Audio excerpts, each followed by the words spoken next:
Hello, my name is Forrest Stoutman, and today I'm being assisted by Daria Karpenko. We're going to be talking about Peabody today and some misconceptions and how it was historically done versus what I see a lot done today is using contemporary ballroom technique applied towards a vintage form. It looks really off if you actually know the vintage form. I'll be talking about it in a few different perspectives so that not just one take on it, because it's not like there was one way that was danced. And it was danced popularly in the US for quite a long stretch of time, so it changed in time. So we'll start off with just some basic misconceptions about frame and technique and such. I'll get a little bit closer so you can see. First thing is going to talk about, if I used it from a vintage form, Peabody originally is a variant of the one step, which is the cleaned up version of the turkey trot. Okay? So it was danced to 2/4 time signature music.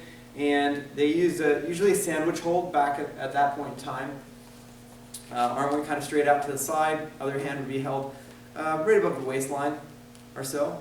And then from here, ladies usually just held the back. Yeah, good. So this would be the most common dance hold if you're talking like ragtime era and early 20s and such. Then another type of hold that was used as well and become more popular in time is more of a conventional ballroom hold like you see today. So the hand would be more vertical and such. So not too different. The biggest difference is, of course, they didn't have shaping. So you didn't have this, they didn't have this counterbalance and such. So it wasn't this big wide shape. We weren't trying to really stretch to the left and such. So this would be off. Particularly as well because they kept space between the body. The average space here was a minimum of 3 to 6 inches because of the whipping action and rotation that would be used on some of the variations. So they had movements that moved away from their partner and that we had to have stretch and such for underarm turns and things as you're moving down the line and weaving. Okay, so not quite the same technique as far as frame is concerned. Got that. Next thing is using a compact hold. So they would often use a compact hold. Ballrooms got really packed. Okay, so if we're talking about especially like the 30s or in the 20s, you'd see packed to capacity ballrooms. And so you had compact holds, so they'd be moving around in more of a crush dance hold, right? This tiny crush dance hold, you'd be using your Peabody steps and such here for obvious reasons because you need to have her close to you. All right? Good. Next thing here, if you look in late period material, I'm talking like in the 60s and late 60s, 70s, 80s, in Peabody literature, then you're going to start seeing them using heels and toes and rise and fall and things like that. That didn't exist back in the day. Not like we think of it today. It was toe leads. It was a running dance. The turkey trot was a trot, meaning a ball flat, a ball flat, a ball flat, a ball flat. Okay? So this dance originally was a trotting dance. However, was viewed as kind of like a running dance, meaning that instead of having this vibe going on with it, it was kept smoother. Yes? So you'd be moving progressively with much more smoothness through the running action because it was done to brisk tempo music. Again, one step is done pretty fast. Okay? They also danced it, by the way, to 4/4 time music as well. Fast foxtrot, 4/4 time, and many times they would just be dancing instead of, when you're saying a step on every beat, that was referring to a step on every beat when you're dancing to 2/4 time signature. So it would be every 2 beats in 4/4 time. So a lot of people get that misconstrued. You change the timing if it's danced to 4/4 or 2/4 depending upon the tempo. So half time or instead of straight time depending upon the tempo and if it's 2/4 or 4/4. Okay?